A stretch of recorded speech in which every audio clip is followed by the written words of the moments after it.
Já vám chci v úvodu moc poděkovat za to, že jste přišli. Je tady řada velmi známých lidí, kteří jste aktivní, děláte dobré věci a doufám, že jste měli hodinu v úvodu dobrou k tomu, abyste se navzájem poznali, abyste si trochu promluvili, protože to by také mělo být jedním z cílů, vlastně vytvořit nějakou platformu, základ pro to, aby se potkávali lidé, kteří chtějí něco změnit, kterým o něco jde, a to také patří vlastně k zadání politických stran, aby vytvářeli takovou platformu pro předávání se impulzů, myšlenek pro nějakou kritickou debatu. Ta připomínka a dnešní uctění smrti Nelsona Mandely také vlastně je takovým zrcadlem pro nás, teď už jenom Českou republiku, co vlastně s tímhle dědictvím jsme udělali. Já nechci rozvádět vlastně tu trapnost premiéra a to, co bylo zaznamenáno vlastně na reproduktory v Poslanecké sněmovně, ale vlastně skutečnost, že už nemáme Václava Havla 2 roky a že vlastně teď bude Jihoafričanům a Afričanům obecně a celému světu chybět Nelson Mandela a stejně tak nám vlastně chybí téměř 2 roky Václav Havel. A najednou vlastně poznáváme, že ty hodnoty se vytrácí. A že vlastně to, na čem jsme postavili naší demokracii, to, pro co jsme cenění, především v tom západním svobodném světě, to, čím jsme výjimeční, najednou takhle česká politika pouští mezi prsty a namísto toho, kdyby byl naživu Václav Havel, tak by tam jel jako jeden z velmi čestných hostů a byl by přirovnáván k těm velikánům světové politiky, kteří se svým principiálním postojem, tím, že byli velkorysí, laskaví, ale zároveň tvrdí jako kámen a dokázali vlastně čelit tomu zlu a pojmenovat pravdu a pojmenovat zlo. A v tom mimořádní, v tomhle mají Nelson Mandela a Václav Havel mnoho společného. A namísto, abychom my jako Česká republika tam alespoň jeli s tím dědictvím Václava Havla, tak tam vlastně posíláme neznámého ministra zahraničí a ještě je o nás referováno s tou trapností výroku Jiřího Rusnoka.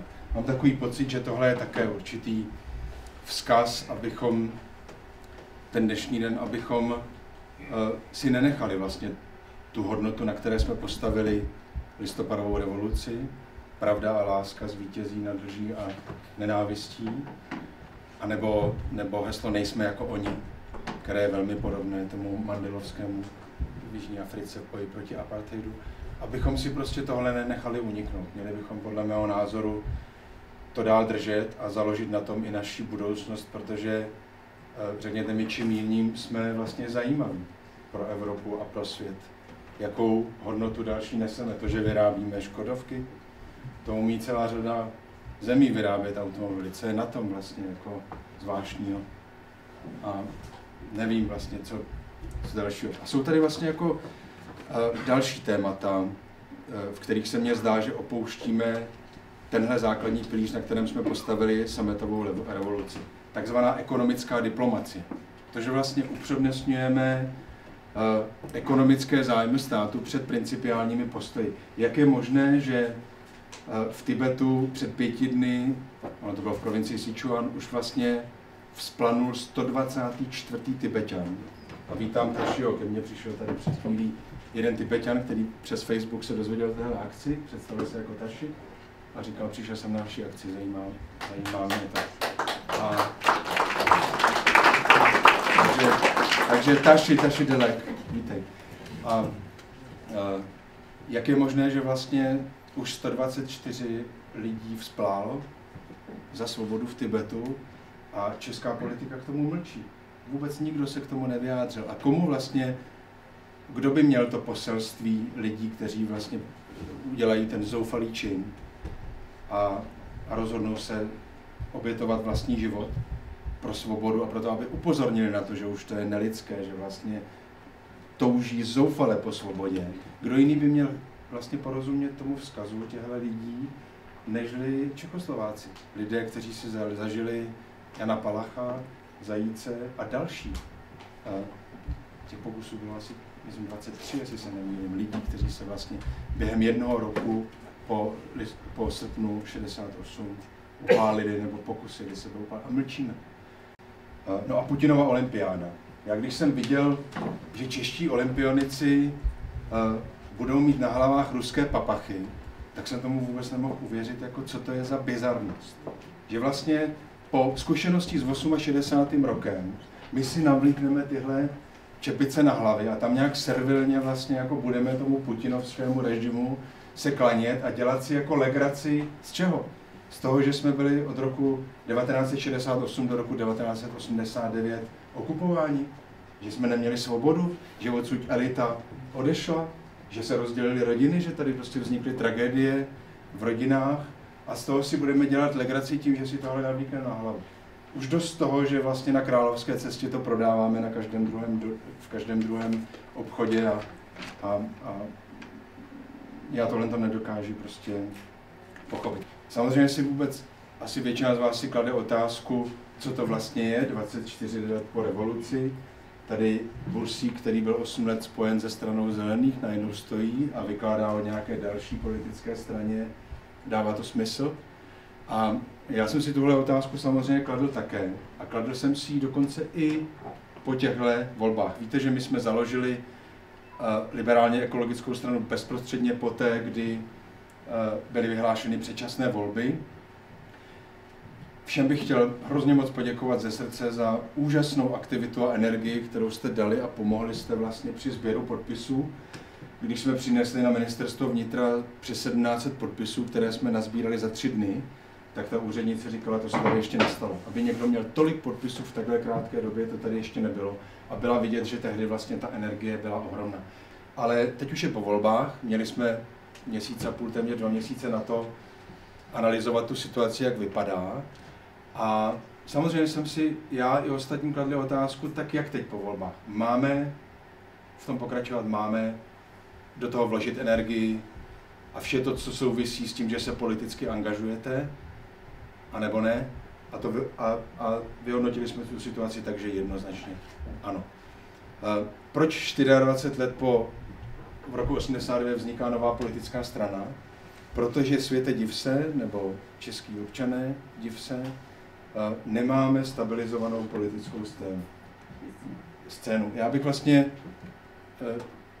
kdyby se mě někdo zeptal v roce 89, tak bych řekl, no za čtvrtstoletí tady budou nějaké klasické politické strany, které jsou postaveny na na různých hodnotových systémech, mají své politické ideologie a tak, jak je to v politologických učebnicích, tak ty politické strany prostě reprezentují určité ideologii, ideje, soutěží spolu a bude to víceméně stabilizovaná. Podívejme se, jaká je realita. Vidíme vlastně, že ty klasické politické strany prochází docela hlubokou krizí.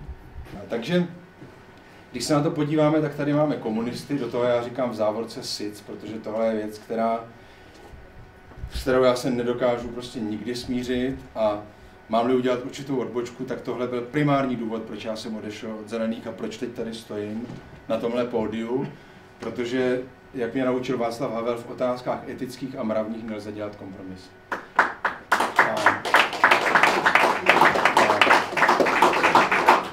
A jestliže se nepodařilo 3/4 roku v zelených prosadit několika věté usnesení o tom, že zelení nepodpoří vládu s komunisty, ani neumožní její vznik, a na 3 pokusy se to vlastně nepovedlo, oni říkají, že se to povedlo a ono je to zpochybněno a není to pravda, tak je to prostě velmi vážný problém. Teď už se dostanu k nám, to si myslím, že je nejpodstatnější část toho o čem tady chci mluvit. Liberálně ekologická strana, nebo lépe ekologičtí liberálové bych to nazval. Předmětou otázkou je, jestli pro takovouhle stranu tady je v české politice místo. A když se na to podíváme, že máme komunisty, sociální demokraty, pak máme nacionalisty, kteří se vlastně schovávají za stranu, která podporuje přímou demokracii, máme trochu elitářskou, konzervativní TOP, máme ODS, kde těch adjektiv by bylo asi více. Liberálové tady nejsou. Liberální strana tady 24 let po volbách není. A když si vezmeme, že ten vlastně klasický liberalismus je postaven na obhajobě svobody, s tím, že a všech typů svobod, s tím, že jediným omezením je tak jak článek, myslím, 17. Všeobecné deklarace lidských práv hovoří, svoboda, vaše svoboda končí tam, kde zasahujete do svobody někoho jiného. Je to klasické pojetí svobody, liberální. Tak my jsme se rozhodli vlastně tohle pojetí rozšířit o starost, o svobodu budoucích generací. Protože v tom 48. roce, když si pročtete pečlivě Všeobecnou deklaraci lidských práv, tak tam vlastně téma životního prostředí, práva na zdravé životní prostředí, není to téma.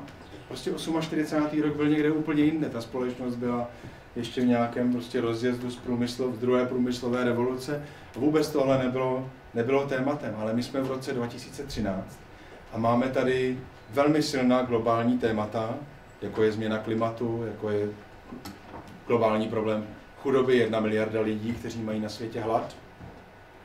A problém toho, že jsme postavili celou ekonomiku na fosilních palivech a že se ukazuje, že tohle je neudržitelné a máme před sebou vlastně třetí revoluci průmyslovou, kde se dostaneme ze závislosti na fosilních palivech na moderní technologie a odejdeme, vlastně dostaneme se do té postuhlíkové éry. A my jsme si vlastně řekli, že ten liberální koncept bychom rozšířili, ten klasický, o vlastně omezení svobod tím, že nesmí zasahovat do svobod a oprávněných nároků a požadavků budoucích generací. A jsme doma. A máme propojený klasický liberálně politický koncept s udržitelným rozvojem.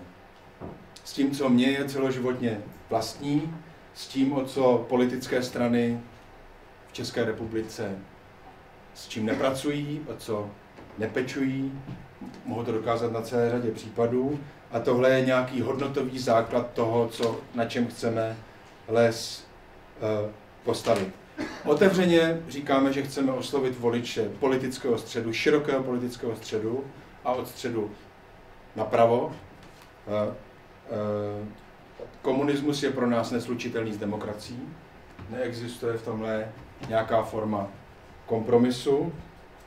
Chceme podpořit podnikání, tvořivost, aktivitu a přispět k modernizaci české společnosti. Podívejme se na to, řada lidí ze zahraničí mě říká, vy jste se mohli dostat dál za těch čtvrtstoletí, vždyť jste měli nejlepší startovní podmínky z postkomunistických zemí. Proč se to nepodařilo?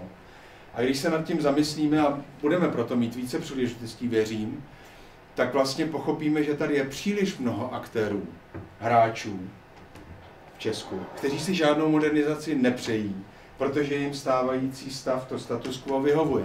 Podívejme se na to, jakou dalo strašnou práci Jančurovi a dalším prosadit se v dopravě a rozbít vlastně monopol Českých drah. A najednou jedeme po trati Ostrava, Olomouc a dalších tratích. Je to jenom malý výsek těch služeb, ale najednou vidíme, že konkurence funguje a že to prostě je ve prospěch zákazníků a že to jde, ale je to jenom malý výsek. Když se podíváme na energetiku, tak ta situace je daleko dramatičtější, protože to celé, když se mě ptají zase v zahraničí, co se děje v České republice s obnovitelnými zdroji, s jádrem, s uhlím, o co jde, já říkám, to není nic jiného než konkurenční boj. Dominantní ČEZ, který má vliv na politiku, má většinu ve všech vládách, v obou komorách parlamentu, nastavuje pravidla tak, aby si co nejdéle udržel dominantní postavení na trhu a nepustil konkurenci na trh, protože ví, že s každým malým decentrálním výrobcem energie by mu vznikla konkurence, která by ho vytlačovala z trhu, on by ztrácel pozici na trhu a tím pádem by ztrácel i ten politický vliv. Chceme nabídnout politiku, která ukáže na souvislosti. Nejsou dílčí témata. Díváte se na předvolební debaty a baví se o druhém, třetím pilíři důchodové reformy. Já se v tom neorientuji, já vůbec nevím, o čem je řeč, ačkoliv se v politice pohybuju od samého prvopočátku. Jak mají nějaký kontext, nějaké souvislosti, význam, proč to všechno jako děláme, pochopit normální lidé. A vlastně ten kontext, ta schopnost dívat se někam dopředu, víc než jenom na den, týden, měsíc, jedno volební období, ale dál, je něco, co české politice velmi, velmi chybí. A pak je tady jedno téma, které si myslím, že nás bude odlišovat od všech ostatních, krátce už jsem ho zmínil, a to je právě modernizace. Když vlastně vezmete liberálně ekonomický model, propojíte ho s konceptem udržitelného rozvoje, tak dostanete z toho jako průniku těchto dvou množin, dostanete pojem modernizace. A tohle by měl být základní moment naší aktivity a naší snahy toho, co budeme dělat v České republice. My vedeme debatu o tom, jestli pálit uhlí dalších 120 let, anebo ne. A vlastně nás to úplně strhává do minulosti. Takže myslím si, že tohle je také veliký úkol, který stojí před námi. Dostat se mezi špičku v ochraně životního prostředí v Evropě. Evropu považujeme za nutnost a velikou příležitost, nikoli za riziko. Myslím, že je potřebné pojmenovat to, že naše aktivní účast v té visegrádské blokační minoritě, jak bych to nazval, to, že Poláci, Češi, Slováci blokují progresivní návrhy v Evropské radě, to je také veliká ostuda, tohle bychom také měli vlastně přehodnotit a stát se aktivním členem Evropy, který se snaží propagovat progres a modernizaci a nikoli brzdit. Chtěli jsme vám říct, že intenzivně na tomhle konceptu pracujeme, že velmi stojíme o zapojení každého z vás. Prosazujeme otevřenou občanskou společnost poprovskou a chceme otevřít stranu všem dalším, kdo se na tom budou chtít podílet. Berte to jako příležitost.